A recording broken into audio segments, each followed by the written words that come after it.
குரு வணக்கத்துடன் இன்னைக்கு நம்ம கிளாஸ் ஸ்டார்ட் பண்ணிடலாம். 8th ஸ்டாண்டர்ட்ல யூனிட் 2ல வர்த்தகத்துல இருந்து பேரரசு வரை. இதுல இன்னைக்கு மராத்திய போர்கள் பார்க்குறோம். மராத்திய போர்கள் பார்க்கறதுக்கு முன்னாடி ஒரு சின்ன இன்ஃபர்மேஷன் பார்த்துக்கலாம். ஐரோப்பியர்கள்ல ஐரோப்பிய கண்டத்துல இருந்து எத்தனை பேர் வந்தாங்க நம்ம பார்த்தோம். 5 பேர் வந்தாங்க. போர்த்துகீசியர், டச்சுக்காரர்கள், டேனியர்கள், ஆங்கிலேயர்கள் எல்லாரும் பார்த்தோம். கடைசியா வந்தது பிரெஞ்சுக்காரர்கள். இவங்க எல்லாருமே எதுக்காக வந்தாங்கன்னா வாணிபம் பண்றதுக்கு தான் வந்தாங்க. ஆனா அதுல ஆங்கிலேயர்கள் மட்டும் வாணிபம் பண்ணது பிளஸ் நம்மளை என்ன பண்ணிட்டாங்க, அரசியல் ஆதிக்கத்தை எப்படி நிலைநிறுத்திக்கிட்டாங்கன்னு அதை வாணிபம் அதை யூனிட்ல நம்ம முடிச்சாச்சு.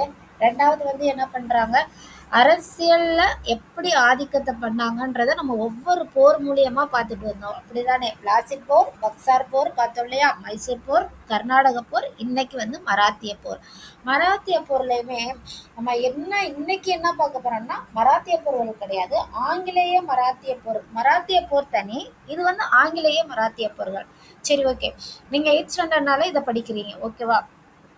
இந்த ஆங்கிலேய மராத்திய போர்கள் மொத்தம் எத்தனை நடந்துச்சுன்னு பார்த்தோம்னா ஒரு 3 நடந்துச்சு. முதல் ஆங்கிலேய மராத்திய போர் 1775 இருந்து 82 வரையும். இரண்டாம் ஆங்கிலேய மராத்திய போர் 1803 இருந்து 1805 வரையும்.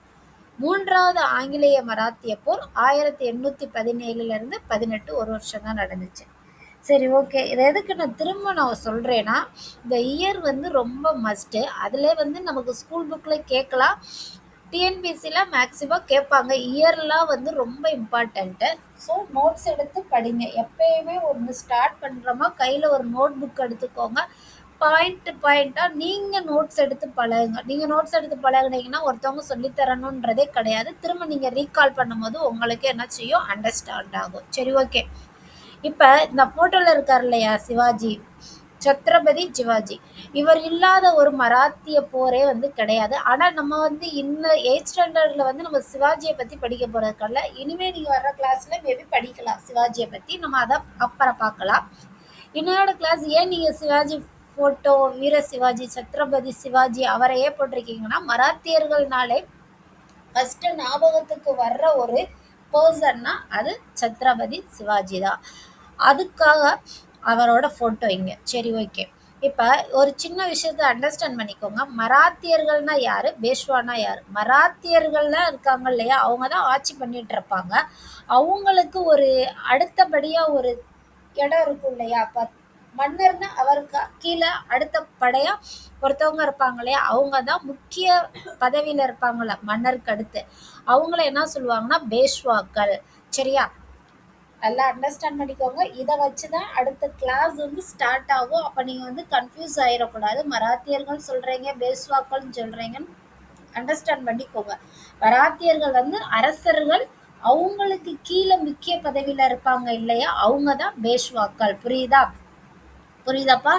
மராத்தியர்கள்னா யாரு, பேஷ்வாக்கள் அவங்களுக்கு கீழே, மராத்தியர்களுக்கு கீழே ஒரு முக்கிய பதவியில இருப்பாங்க, அவங்களதான் பேஷ்வாக்கள். இப்ப இந்த மராத்தியர்கள் ஆட்சி முடிஞ்சிருச்சு. அதுல இருந்துதான் இப்ப கண்டினியூவே ஆக போகுது முதல் ஆங்கிலேய மராத்திய போர். ஏதோ இந்த டயக்ராம மட்டும் நீங்க அண்டர்ஸ்டாண்ட் பண்ணிட்டீங்கன்னா இந்த 3 மராத்திய ஆங்கிலேய மராத்திய போருமே உங்களுக்கு ரொம்ப ஈஸி. இந்த ஃபர்ஸ்ட் ஒரு ஸ்லைடு நீங்க ரொம்ப கவனமா பாருங்க. நான் சொல்லி முடிச்சதுக்கு அப்புறம் சப்போஸ் உங்களுக்கு புரியலைன்னா இதை பாஸ் பண்ணி வச்சுட்டு திரும்ப ஒரு தடவை நீங்க பார்த்துட்டீங்கன்னா அடுத்து செகண்ட் இரண்டாவது ஆங்கில மராத்திய போற கண்டினியூ பண்ணுங்க. இது சப்போஸ் உங்களுக்கு புரியலையா, திரும்ப பாருங்க. பார்த்து எப்போ உங்களுக்கு புரியுதோ அப்போ தான் செகண்ட் நீங்க போகணும். ஓகேவா? இது வீடியோ ரெக்கார்டட் தானே. ஸோ நீங்க பார்த்து புரிஞ்சதுக்கு அப்புறம் செகண்ட் கண்டினியூ பண்ணுங்க. இப்போ அண்டர்ஸ்டாண்ட் பண்ணுங்க. கதை ஸ்டார்ட் ஆகுது, நல்லா கவனமா கவனிங்க. முதல் ஆங்கிலேய மராத்திய போர் இது யார் யாருக்கு இடையில நடந்துச்சு, எதுக்காக நடந்துச்சு அப்படி, ஓகேவா? ஃபர்ஸ்ட் பார்த்துடலாமா?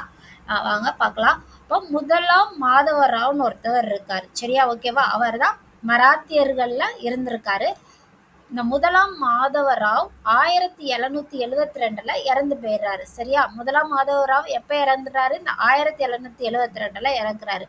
போர் எப்ப ஸ்டார்ட் ஆகுது, 1775. ஓகேவா?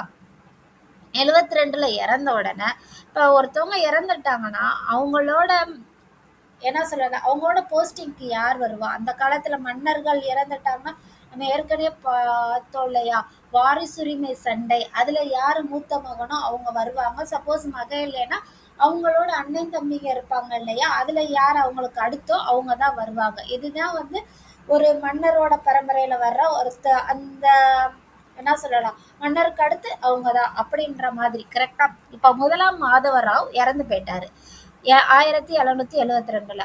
இப்ப அவருக்கு ஒரு சகோதரர் இருக்காரு. சரியா? அவரோட பிரதர் பேர் என்னன்னா நாராயண ராவ். அவர் தான் அவரோட சகோதரர். இப்ப அவர் இறந்த உடனே ஆக்சுவலா யார் வரணும்?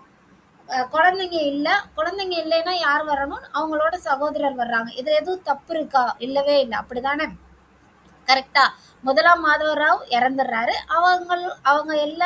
அதனால அவங்களோட சகோதரர் நாராயண ராவ் வர்றாரு. பேஷ்வாவா அவரை நியமனம் பண்றாங்க. இதுல எந்த ஒரு ஃபால்ட் இல்லையே. இல்ல. ஓகே.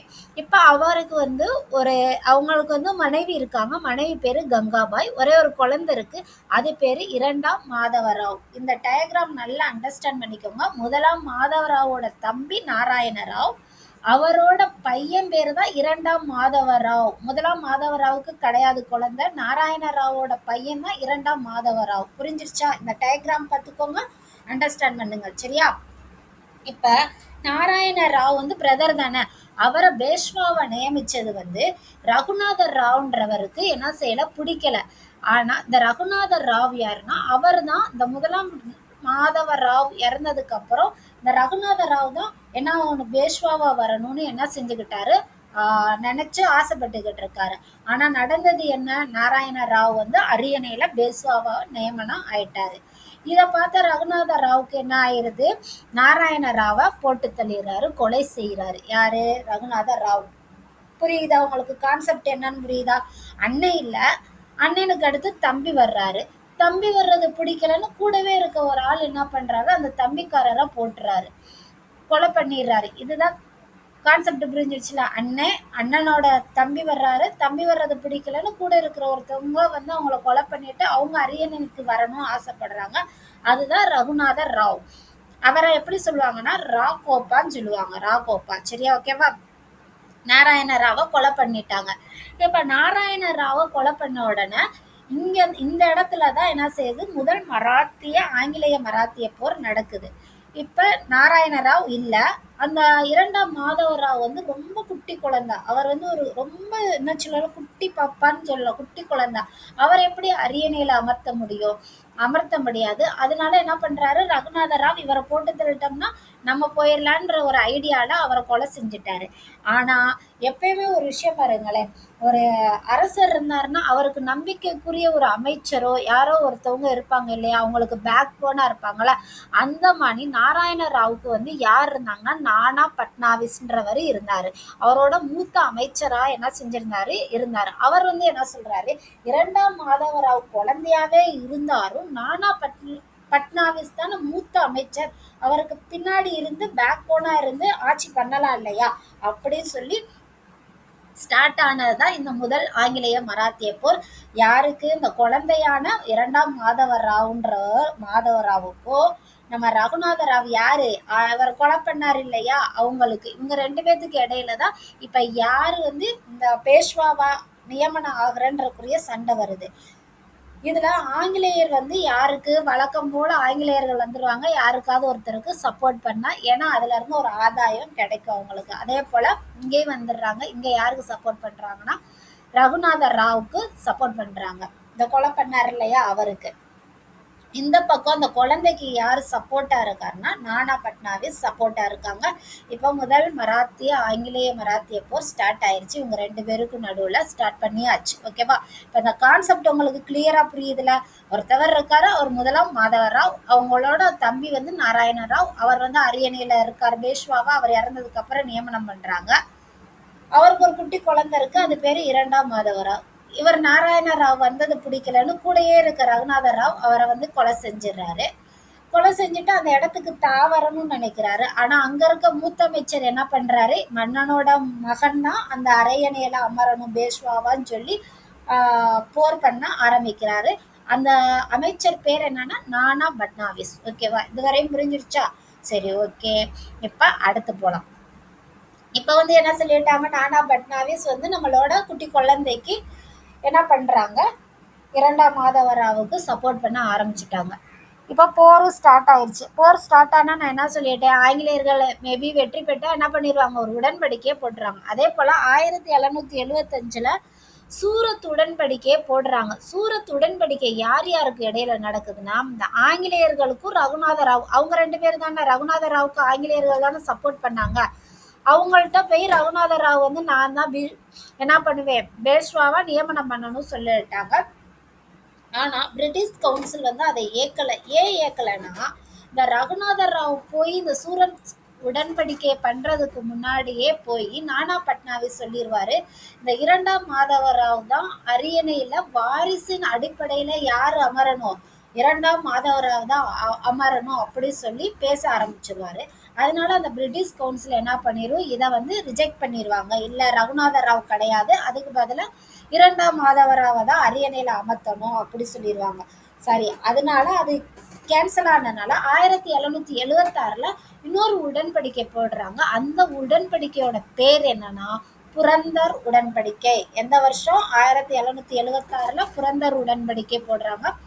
இதுல யார் யாருக்கு இடையில சண்டை வருதுன்னு பார்த்தோம்னா, அதே போல மராத்தியர்கள் சார்பில் நானா பட்னாவிஸும் ஆங்கிலேயர்கள் வந்து ஆங்கிலேயருக்கும் இடையில் நடந்தது. இடையில் நடக்கும் போது ஒரு உடன்படிக்கை போட்டால் என்ன செய்வாங்க, ஃபேவரபிளாக ஏதாச்சும் பண்ணுவாங்க. அதே போல் இதில் என்ன பண்ணுறாங்கன்னா, நானா பட்னாவிஸ் கேட்டதன்படி இரண்டாம் மாதவர இருக்கார்ல அந்த குழந்தைய வந்து பேஷ்வாவா நியமனம் பண்ணிடுறாங்க. அவருக்கு பின்னாடி நானா பட்னாவிஸ் ஆட்சி பண்ணுவார். சரி, ஓகேவா? சரி, இது பண்ணனால அவங்களுக்கு நம்ம என்ன பண்ணணும் அப்படின்னு பார்த்தோம்னா, அதாவது மராத்தியர்கள் என்ன செய்யணும், அதாவது அவங்க இரண்டாம் மாதவராவை வந்து அரியணையில் அமர்த்திட்டாங்களே அப்படி சொன்னா, இவங்க என்ன சொல்லியிருப்பாங்கன்னா, சால்செட் பசின் அந்த பகுதியெல்லாம் நாங்கள் உங்களுக்கு கொடுத்துட்றோம். நான் என்ன சொன்னேன், அப்போதையே ஆங்கிலேயர்கள் உள்ள வர்றாங்கன்னா அவங்களுக்கு ஒரு ஆதாயம் இல்லாமல் உள்ள வர மாட்டாங்க. ஸோ இந்த பகுதியெல்லாம் வாங்க தான் அவங்க என்ன பண்ணுறாங்க, சப்போர்ட்டே பண்ணுறாங்க. இந்த பகுதியை ஆனால் அவங்க என்ன செய்யலாம், மராத்தியர்கள் கொடுக்கல. இதனால கோபமாகிற ஆங்கிலேயர்கள் திரும்ப என்ன செய்யறாங்க, மராத்தியர்கள் மேல ஒரு போரை தொடுக்கிறாங்க. சரிப்பட்டு வர மாட்டேங்க வாங்க அப்படி சொல்லி. அது யாரோட தலைமையில நடக்குதுன்னா, ஆங்கிலேயர்கள் சார்பா கேப்டன் பாப்காமும், மராத்தியர்கள் சார்பா மகாதாஜி சிந்தியா அவங்க தலைமையிலையும் என்ன பண்ணுது, ஒரு போர் நடக்குது. இதுல எப்பயும் போல ஆங்கிலேயர்கள் வெற்றி பெறுறாங்க. ஏன் இப்பெல்லாம் ஆங்கிலேயர்கள் வந்துட்டாங்கன்னா, இப்ப ஆங்கிலேயர்கள் வந்து டாமினேட் ஓவரா வந்துடுச்சு இல்லையா? சரி, ரைட்டு. இதுபடி 1782 மே 17ல சால்பைன்னு ஒரு ஒப்பந்தம் போட்டுக்கிறாங்க. அதான் உடன்படிக்கை மாதிரி தான். யார் யாருக்கு இடையில இந்த உடன்படிக்கை நடக்குதுன்னு பார்த்தோம்னா, ஆங்கிலேயர்களுக்கும் மராத்தியர்களுக்கும். மராத்தியர்கள் யாரு அப்படின்னு பார்த்தா மகாதாசி சிந்தியா. சிந்தியான்றவர் இவர் தான், அது ஒரு கரலையா, இவர் தான் மகாதாசி சிந்தியா. இவருக்கும் வாரன் ஹாஸ்டிங்க்கும் நடுவுல நடக்குது. இந்த உடன்படிக்கை படி இவங்க கேட்டது என்னது, அந்த சால்செட் பசின் அந்த பகுதியை என்ன செய்யறாங்க, பிரிட்டிஷ்கே கொடுத்துடுறாங்க.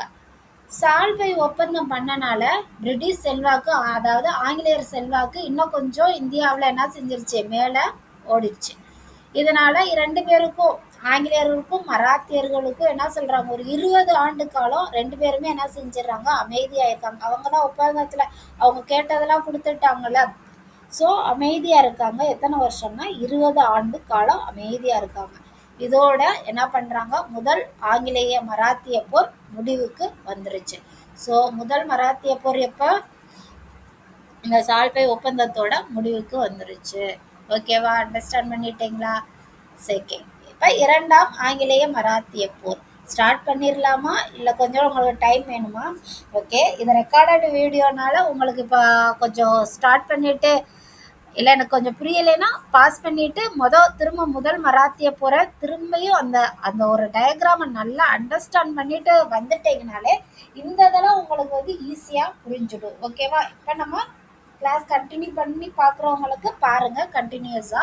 ஓகே, இப்போ இரண்டாம் ஆங்கிலேய மராத்திய போர் இது எந்த வருஷம் நடந்துச்சு, 1803 இருந்து 1805 வரையும். சரி, ஓகே. நம்ம அங்க பார்த்தோம் இல்லையா, மராத்தியர்கள்ல மகாதாசி சிந்தியா, அவர் வந்து 1794ல இறந்து போயிடுவாரு. அவரோட மருமகன் வந்து தௌலத் ராவ் சிந்தியா வந்து பதவி ஏற்றார். ஓகேவா? 1794ல யாரு? மகாதசி சிந்தியா. இந்த இரண்டாம் மாதவராவ் யாருன்னு தெரியுதாடா? அந்த குழந்தை. ஓ, அந்த குழந்தை வந்து 1795ல வந்து அப்பா அவர் மன்னர் ஆயிடுறாரு இல்லையா? மன்னர் ஆனோன்னா அவர் என்ன பண்றாரு? 1795ல தற்கொலை செஞ்சு அவர் இறந்து போயிருவாரு. இதனால என்ன பண்றாரு? அந்த ரகுநாத ராவ் எப்பன்னு வெயிட் பண்ணிக்கிட்டு இருந்தாரு இல்லையா? ஆ ஆ ரைட். அந்த ரகுநாத ராவ் வந்து அவரோட மகன் வந்து இரண்டாம் பாஜிராவ். அவரோட மகன் தான் இரண்டாம் பாஜிராவ். அவர் என்ன வந்துறாரு? பேஷ்வாவா ஆயிடுறாரு.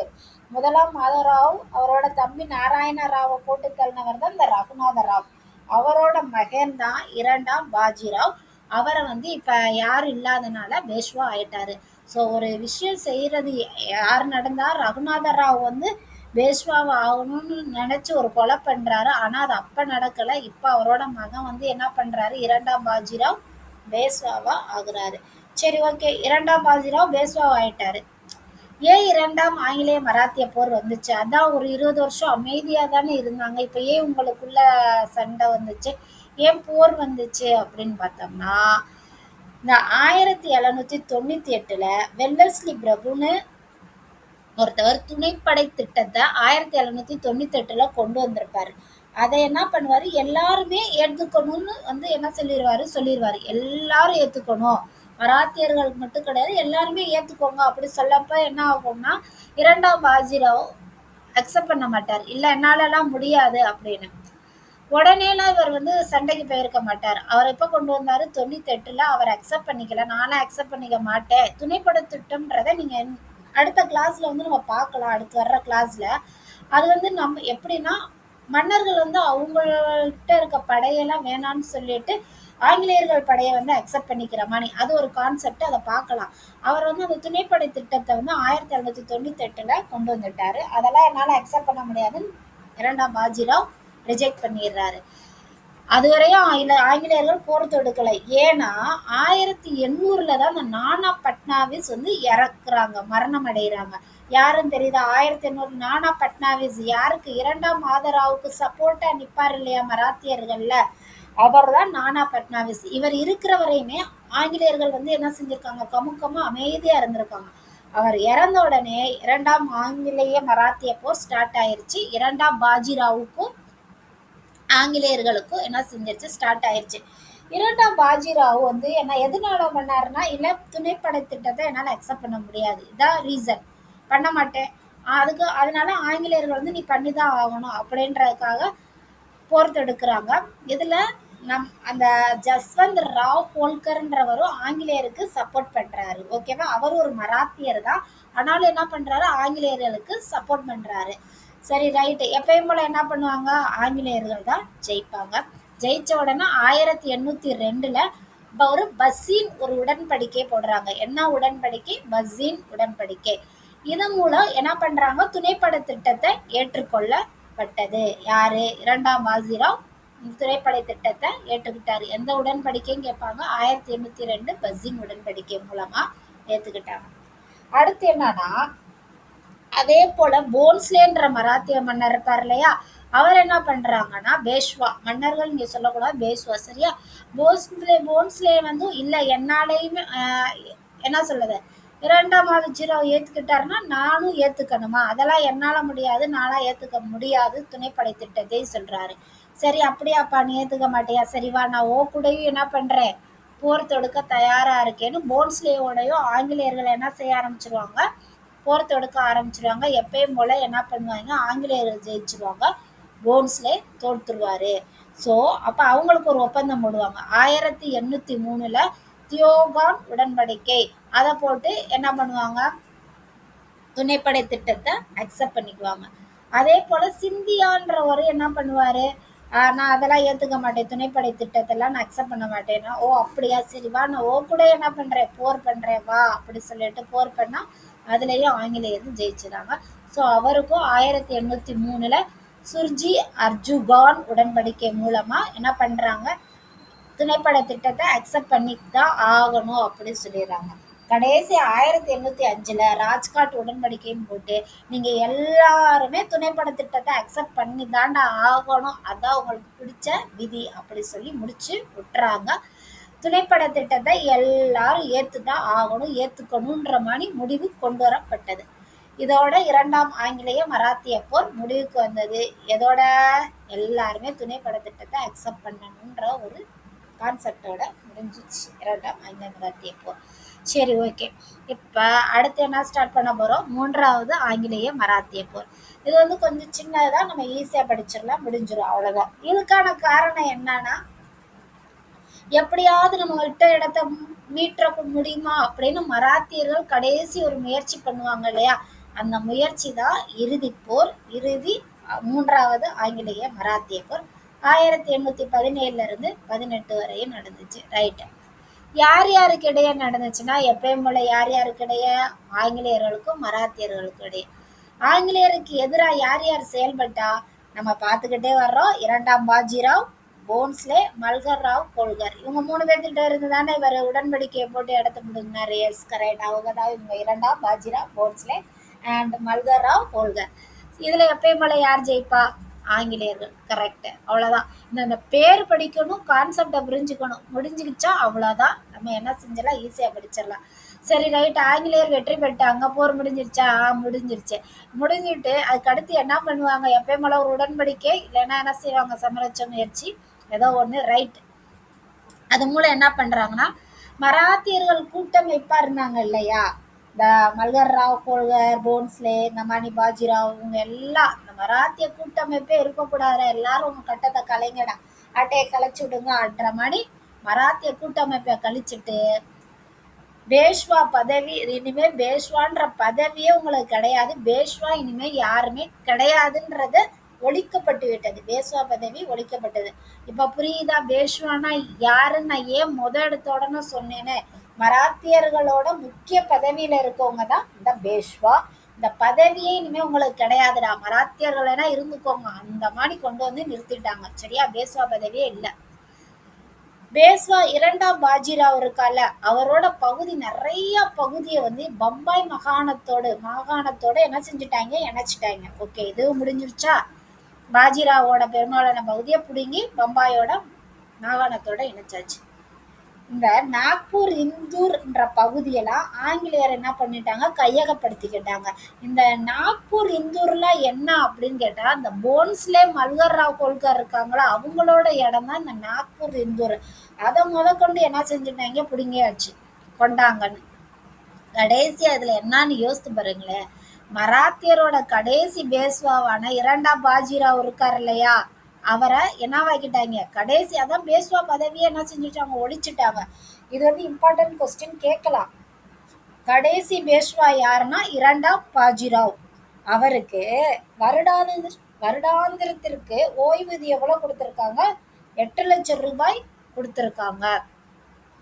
அப்படி இதோட 8 லட்சம் ரூபாயை அவங்களுக்கு வருஷத்துக்கு 8 லட்சம் ரூபாய் ஓய்வூதியமா கொடுக்குறாங்க. யாரு காசை எடுத்து யார் யாருக்கு கொடுக்குறா, இதுதான் நம்மளோட ஆங்கிலேயர்கள் அரசியல் ஆதிக்கத்தை எப்படி அமைச்சுக்கிட்டாங்க, கட்டமைப்புன்றத கற்றுக்கிட்டாச்சு இல்லையா?